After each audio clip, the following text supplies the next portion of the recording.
विद्यार्थियों, आज हम आपके प्रश्न पत्र प्रथम, जिसका नाम है आधुनिक कविता, इसमें जयशंकर मैथिली शरण गुप्त द्वारा रचित यशोधरा खंड काव्य के जो पद्यांश हमारे पाठ्यक्रम में हैं उनका अनुशीलन करेंगे।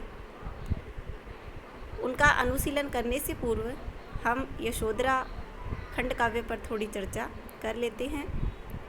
यशोधरा खंड काव्य मैथिली शरण गुप्त द्वारा रचित काव्य है, जिसका प्रकाशन सन 1933 ईस्वी में हुआ। अपने छोटे भाई सियाराम शरण गुप्त के अनुरोध करने पर मैथिली शरण गुप्त ने यह पुस्तक लिखी थी। यशोधरा महाकाव्य में गौतम बुद्ध के गृह त्याग की कहानी को केंद्र में रखकर इसकी रचना की गई है। इसमें गौतम बुद्ध की पत्नी यशोधरा की विरहजन्य पीड़ा को विशेष रूप से महत्व दिया गया है। यह गद्य पद्य मिश्रित विधा है, जिसे साहित्य में चंपू काव्य कहा जाता है। यशोधरा खंड काव्य का उद्देश्य पति परित्यक्ता यशोधरा के हार्दिक दुख की व्यंजना करना तथा वैष्णव सिद्धांतों की स्थापना करना है। अमिताभ की आभा से चकित भक्तों को अदृश्य यशोधरा की पीड़ा का मानवीय संबंधों के अमर गायक, मानव सुलभ सहानुभूति के प्रतिष्ठापक मैथिली शरण गुप्त की अंतःप्रवेशिनी दृष्टि ने ही सर्वप्रथम साक्षात्कार किया। साथ ही यशोधरा के माध्यम से संन्यास पर ग्रस्त प्रधान वैष्णव धर्म की गौरव प्रतिष्ठा की है। विद्यार्थियों, अब हम यशोधरा खंड काव्य के जो पद्यांश आपके पाठ्यक्रम में हैं उन पर चर्चा करते हैं। तो सबसे पहला जो पद्यांश है वो इस प्रकार से है।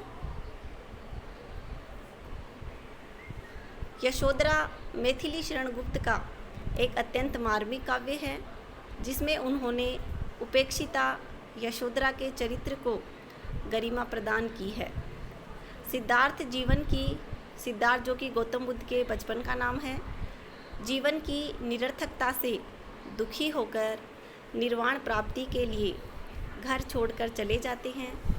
वे अपनी पत्नी यशोधरा तथा पुत्र राहुल को सोता हुआ छोड़कर जाते हैं और भोर होने पर जब यशोधरा को इसका पता चलता है तो वह आत्मग्लानि से भर जाती है और पश्चाताप करती है।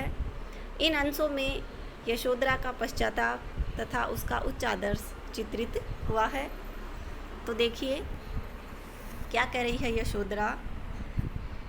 सिद्धि हेतु स्वामी गए, यह गौरव की बात, पर चोरी चोरी गए, यही बड़ा व्याघात। सखी वे मुझसे कहकर जाते, कह तो क्या, मुझको वे अपनी पथ बाधा ही पाते। क्या कह रही है यशोधरा, देखिए कि जब प्रियतम के चुपचाप चले जाने पर यशोधरा को अति वेदना की अनुभूति होती है।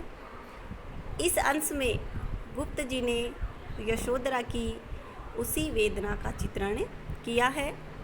तो देखिए यशोधरा वेदनापूर्वक कहती है अपनी सखी से कि हे सखी, सिद्धि हेतु स्वामी गए, कि हे सखी मेरे स्वामी सिद्धि प्राप्त करने के लिए गए, यह गौरव की बात, यह मेरे लिए अति गौरव गरिमा की बात है। पर चोरी चोरी गए, यही बड़ा व्याघात, किंतु वे मुझसे बिना कुछ कहे चुपचाप रात में चोरों की तरह चोरी चोरी चले गए। इससे मुझे बड़ा ही आघात लगा है और मुझे बड़ी वेदना हो रही है। स्वामी के इस प्रकार के व्यवहार से मेरा गौरव है वो खंडित हो रहा है।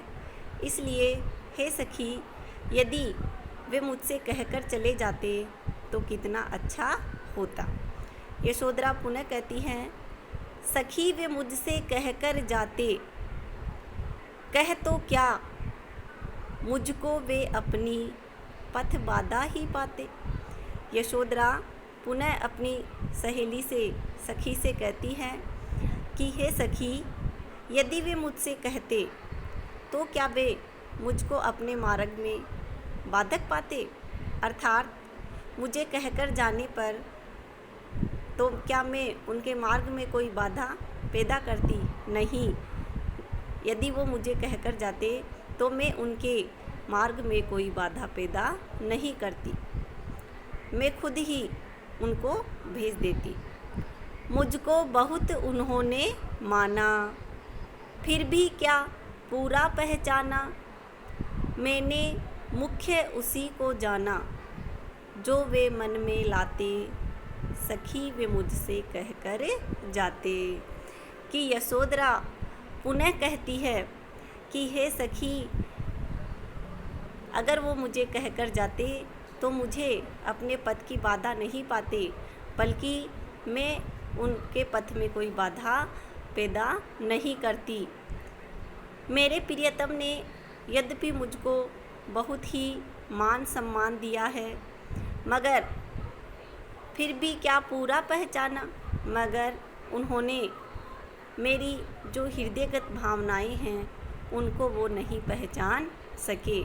अर्थात यशोधरा ये कहना चाहती हैं कि उन्होंने मुझे मान सम्मान तो बहुत दिया, मगर मेरे हृदय में जो भावनाएं हैं उनको वो पूरी तरह से पहचानने में समर्थ नहीं हो सके। अगर ऐसा होता, वो मेरी भावनाओं को पहचानते, तो वो मुझे बिना बताए हुए कभी भी सिद्धि प्राप्ति के लिए नहीं जाते। मैंने मुख्य उसी को जाना, जो वे मन में लाते, सखी वे मुझसे कहकर जाते। यशोधरा पुनः कहती है कि हे सखी, अगर वो मुझे सही तरह से नहीं पहचानते, जबकि मैं उसी बात को प्रधानता देती रही जो कि वे अपने मन में सोचते रहते थे। यशोधरा के कहने का आशय यह है कि यदि प्रियतम के मन में निष्क्रमण करने का विचार था तो उन्हें मुझे साफ साफ बता देना चाहिए था। मैं एक आदर्श पत्नी की तरह उनकी इच्छा का कदापि विरोध नहीं करती, लेकिन वे तो मुझसे कहे बिना ही चुपचाप चले गए। यह उन्होंने अच्छा नहीं किया। आगे फिर क्या कहती है यशोधरा, स्वयं सुसज्जित करके क्षण में, प्रियतम को प्राणों के पण में, हमी भेज देती है रण में, छात्र धर्म के नाते, सखी वे मुझसे कहकर जाते। आगे क्या कहती है यशोधरा कि हम भारतीय नारी हैं, अवसर आने पर अपने प्रियतम को स्वयं सुसज्जित करके, क्षण भर में ही सुसज्जित करके, प्राणों की बाजी लगाकर सहर्ष युद्ध भूमि में भेज देती हैं। यहाँ यशोधरा ने समस्त भारतीय नारियों के लिए कहा है। हमी शब्द से तात्पर्य यहाँ समस्त भारतीय नारियों के लिए है कि हम अपने क्षत्राणी धर्म का निर्वाह करना अच्छी तरह से जानती हैं, और जब समय आता है, अवसर आता है, तो अपने प्रियतम को, जो हमें प्राणों से भी प्रिय हैं, उसको क्षण भर में सुसज्जित करके प्राणों के उत्सर्ग के लिए युद्ध भूमि में भेज देती हैं। इसलिए यदि मेरे प्रियतम मुझसे निष्क्रमण के लिए पूछते तो मैं उन्हें सहर्ष विदा करती और उनके लक्ष्य में बाधक नहीं बनती। छात्र धर्म के नाते सखी वे मुझसे कहकर जाते, परंतु हे सखी, वे तो मेरी भावनाओं की कद्र किए बिना चुपचाप चले गए। मेरा यह भाग्य भी न रहा कि हुआ न यह भी भाग्य अभागा, किस पर विफल गर्व अब जागा। जिसने अपनाया था त्यागा, रहे स्मरण हो आते, सखी वो मुझसे कह कर जाते। आगे क्या कह रही है यशोधरा कि हे सखी, मेरी भावनाओं की कद्र किए बिना मेरे प्रियतम चुपचाप चले गए। हुआ न यह भी भाग्य अभागा, कि मेरे भाग्य में तो यह भी नहीं रहा कि प्रियतम मुझे इतना सम्मान देते। अब उनके प्रवासी बन जाने से मैं किस पर अपना गर्व करूं और उनके किस व्यवहार पर स्वयं उनकी सहधर्मिणी के रूप में अपनाया गया था या सहधर्मिणी होने का जो गौरव मानूं, क्योंकि मेरा यह गौरव तो समाप्त हो चुका है। कहने का तात्पर्य ये है कि यशोधरा ये कहना चाह रही है कि अगर मेरे पति मुझसे कहकर जाते तो मुझे गर्व होता कि मेरे पति सिद्धि प्राप्ति के लिए गए हैं, मगर वो मुझसे बिना कुछ कहे ही चले गए, तो अब मैं उनकी सहधर्मिणी होने का गौरव भी कैसे मानूं, क्योंकि अगर वे मुझे सहधर्मिणी के रूप में मानते तो मुझे यूं बिना पूछे त्याग कर नहीं चले जाते।